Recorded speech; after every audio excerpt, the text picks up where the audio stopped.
In China, a consort of the emperor killed the queen's dog and then fed it to her. The queen then had the arms and legs cut off the consort and inserted her still living torso into a large jar of wine. She lived for quite a while. That is obscene. What is going on, everyone, and welcome back to the channel. I hope you're all doing well. Now, if you're like me, you love Reddit revenge stories. They can be absolutely amazing, sometimes unbelievable, and that can often be a problem. I'm not 100% sure if what I'm reading is legit or slightly embellished. So, in this video, to ensure that doesn't happen, I'll be looking at the very best historical acts of revenge. Some of you may know that I studied history at university, so this is an exciting one for me. It's one I've wanted to do for a while. So without further ado, let's get into it. These are history's greatest real acts of revenge. But don't worry, this is Redditor after all. We're of course still on Reddit. Somebody asked, what is history's greatest real act of revenge? Hello everyone, I'm curious to see your opinion on what is history's greatest act of revenge. Something maniacal, clever, just absurd act of revenge, either by a regular citizen or against feuding governments, etc. Just curious what your opinion is so I can look into them further. Maybe there are some historically accurate ones, not Greek tales that might just be tales, etc. Thank you. So here we go. In November 1002, the English king Ethelred ordered the killing of England's Danish inhabitants in what became the St. Bride's Day massacre. Among the victims were the sister and brother-in-law of the Danish king, Svein Forkbeard, what a name that is, arguably the most powerful Viking leader at the time.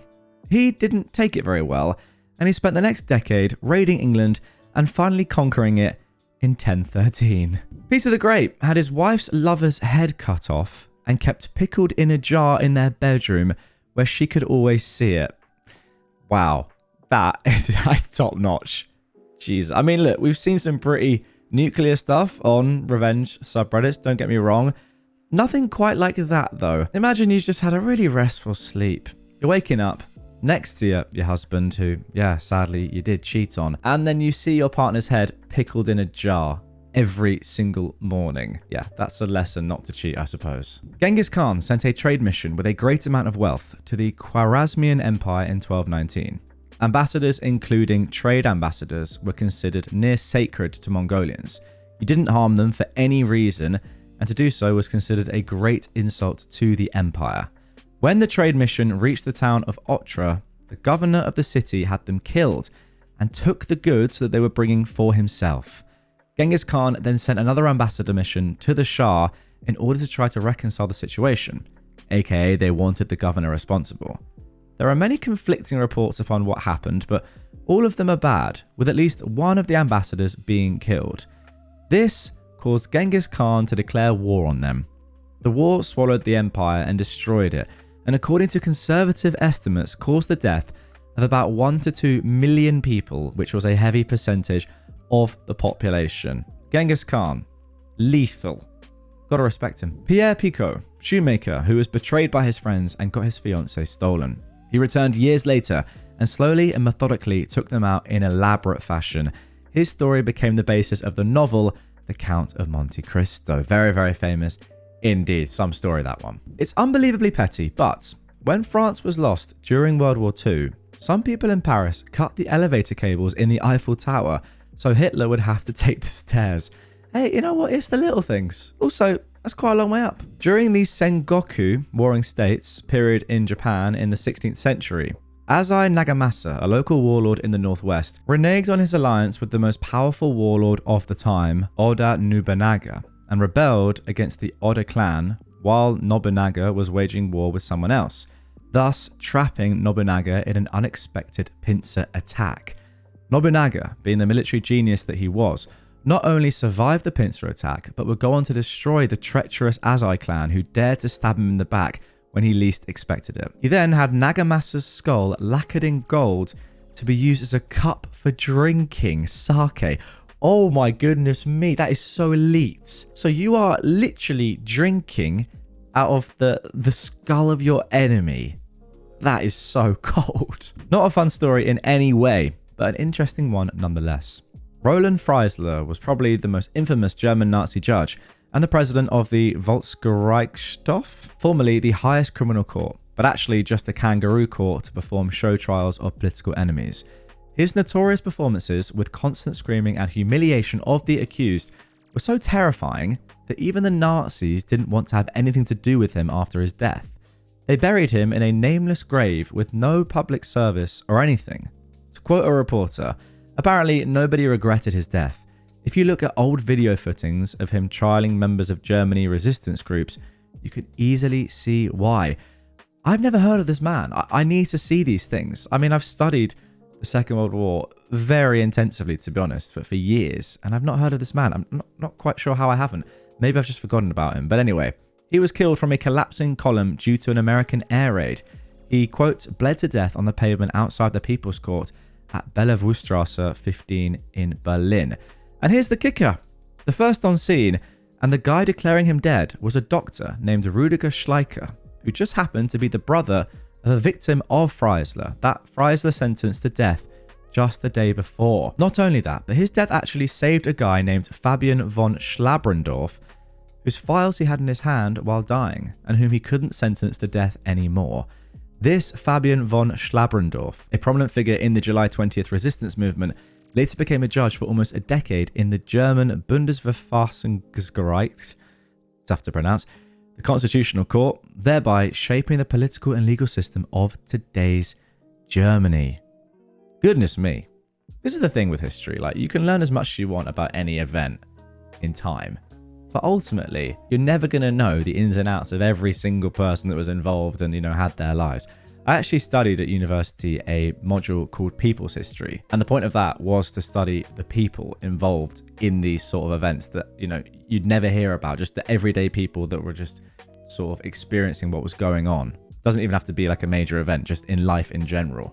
I did it in Cornwall, but that was really interesting because it's a little bit like this, I suppose. Everyone knows about the major events, but what was it actually like being there at the time, experiencing all of that? This isn't really like that, I suppose. I mean, this was a pretty prominent figure, clearly, that I just haven't heard of, but goodness me, imagine being in court with this guy. Oh, this is a controversial one. Probably the Treaty of Versailles of 1918. The French were clearly not over the humiliating defeat of 1870. Well, this is one of the main questions. The main question, probably, to be honest, in the whole of history. Was the Treaty of Versailles too harsh? Was it one of the major causes of the Second World War, of the Nazi Party's rise to power? That's up to you to decide. If you know your stuff, let me know in the comments down below. I think, personally, that it wasn't harsh enough. Let me tell you a story about the Cherokee. For a little context, in the early 19th century, the Cherokee Nation called most of the land in northwest Georgia home. Their people had been there a long time. As the United States began to expand westward, white settlers began to encroach on their land. The Cherokee elite made great strides in adapting to our government and way of life, and performed well in politics. They petitioned the US Supreme Court to rule that their land was sovereign to them, and that the settlers could no longer attempt to claim any of it without express permission from the tribe. The Supreme Court ruled in their favor on the second of only 2 petitions out of the dozens they filed that made it all the way up the line. Okay. President Andrew Jackson basically said, nah, F that. Georgia, you go take that land if you want it. He became the only president in US history to openly defy a Supreme Court ruling. Wow. Ultimately, our political system failed the Cherokee Nation, and a Cherokee elite named Major John Ridge gathered a group of other tribal elite and signed away the land in Georgia to the United States, going around the leader of the tribe, John Ross. They signed and sold it away for $5 million and helped relocating west of the Mississippi in what is now the Ozarks. John Ross put together a petition to retract the sale and had nearly every single Cherokee member sign it. It had over 15,000 signatures and was just a scroll of papers sewn together. Congress ignored it. So with no other options, the Cherokee people relocated, but only a few thousand of them left before the treaty for the sale was enacted. Most of the remaining tribe members were not accustomed to colonial life and were not educated in English customs. They didn't understand what it meant to leave the only home they'd ever known, and so they ignored it and stayed until Georgian authorities and hired militias forced them to relocate by stuffing them in stockades with only what they could carry and hauled them off. Literally thousands of Cherokee died during transit from disease, weather, and starvation.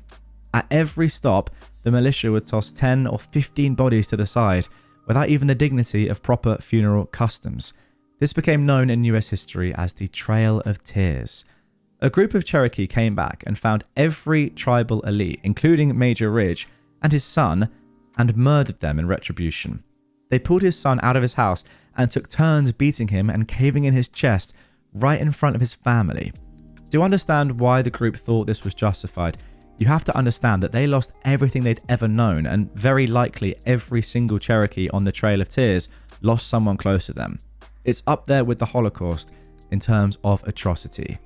Today, the Cherokee still reside in their relocated area, and it's become some of the most beautiful land in North America. They've always made the most of their situation, and today have a population of nearly 400,000 and still fight hard to protect their sovereignty. They maintain a strong link with their customs and have one of the best public education systems in America. John Ross in fact died after becoming ill in Washington, fighting for their rights and land in his 70s, nearly 4 decades later, when the US once again began to encroach upon their new land. He was not originally a member of the elite, yet he never stopped fighting for his people for his entire life.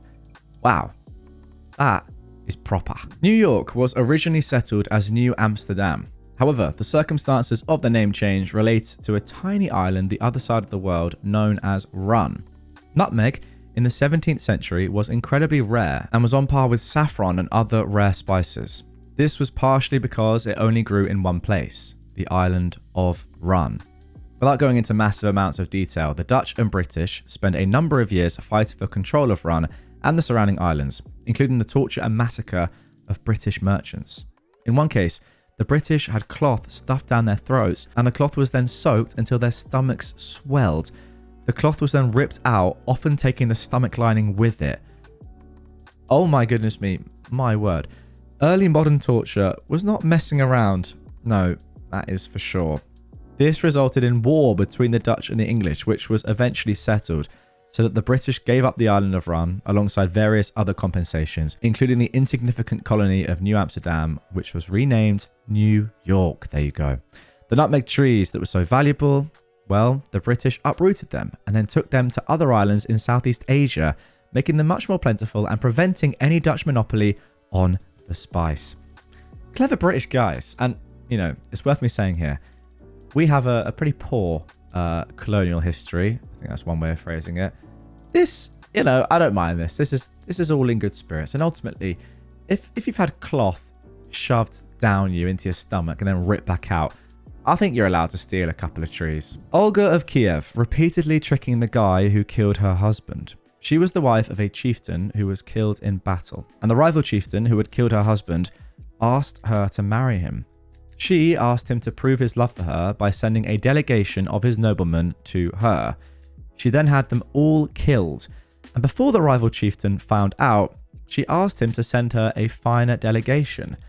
He did, and she had them killed too. She was able to trick him this way 3 times. Far too late, he got wise to her trick and waged war on her.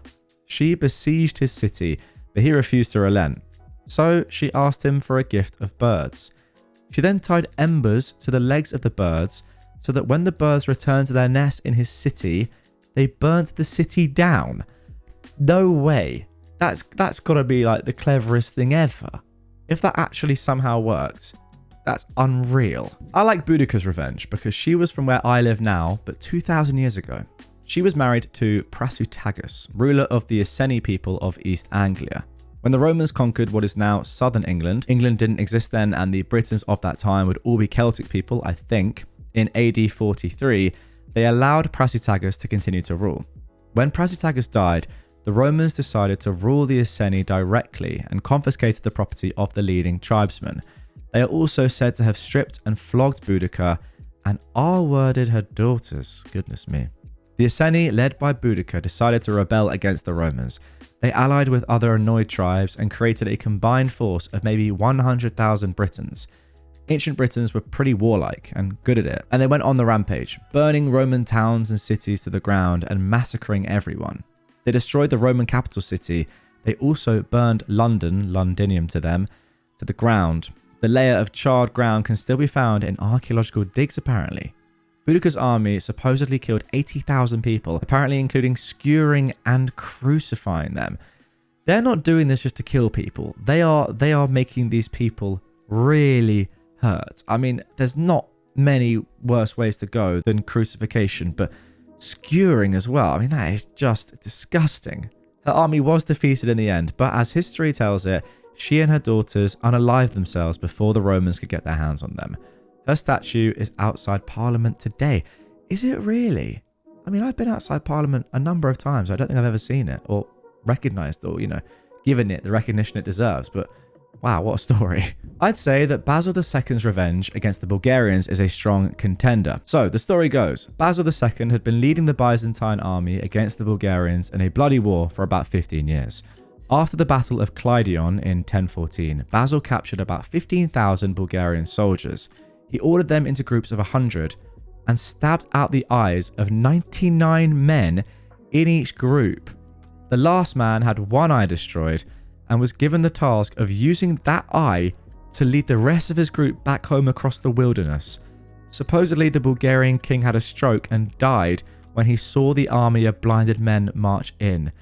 Needless to say, Basil won that war. Well, it's taken about 20 minutes or so, but I think that might be the worst one so far. Can you imagine being the king? Your men walk in, you're delighted to see them back. As they come closer, you realise they're all now blind with no eyes at all, apart from one who has just his left eye remaining and can barely put one foot in front of the other.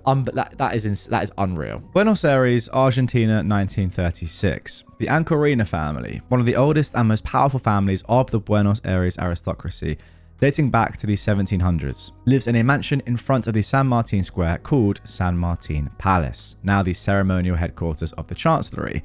And a few blocks away, they ordered the construction of a basilica designed as a family crypt that could be seen in all its splendor from the mansion. The Ancorinas are very conservative, and when one of the sons wanted to marry the daughter of a millionaire family, they opposed to the wedding, considering her a new rich immigrant. Her parents were Irish, and the couple split up. Years later, the rejected girlfriend, Cora Kavanagh, sold 3 of her homestead and ordered the construction of the largest, most massive building in all of South America at that time, and chose to build it right between the mansion and the basilica, completely covering the view. The Ancorina would see the Kavanagh building every time they looked out the window, and now the only access to the basilica is through a small street named after her. That is phenomenal, and that is why, and I mean this, planning permission is a really important thing. And let's end on this. Ask anyone from Japan, and they will point to the incident that defined the word revenge. 47 Ronin. This historical event centers around a group of samurai who were left leaderless after their daimyo, feudal lord, Asano Naganori, was compelled to perform seppuku, which is a ritual unaliving, for assaulting a court official named Kira Yoshinaka, whose title was Kozuke no Suke. After waiting and planning for a year, the Ronin avenged their master's honor by killing Kira. They were then obliged to commit seppuku for the crime of murder. Wow, that is like the ultimate story of loyalty. I'm just reading a little bit more about that one because that is super interesting. Apparently, they were originally prepared to face execution as a consequence. However, due to considerable public support in their favor, the authorities compromised by ordering the Ronin to commit seppuku as an honorable death for the crime of murder. So, in a way, I suppose the authorities let them do the same thing that their master had done as like the ultimate act of loyalty. Like, you get revenge for your master, and as a result, you know that you're going to die, but you do it anyway out of loyalty. That is crazy. So guys, that is going to do it for this one. Really hope you enjoyed it. A different one to normal. I thoroughly enjoyed it. Let me know if you want to see this sort of thing again. Obviously, there are loads of other crazy stories from history that we know are real. I mean, we don't know 100% they're real, let's be honest, because history is written by the victors, as someone once said.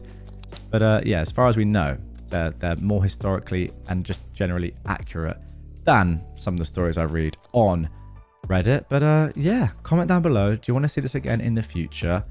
And if so, drop some historical events that have happened that you want to see me talk about.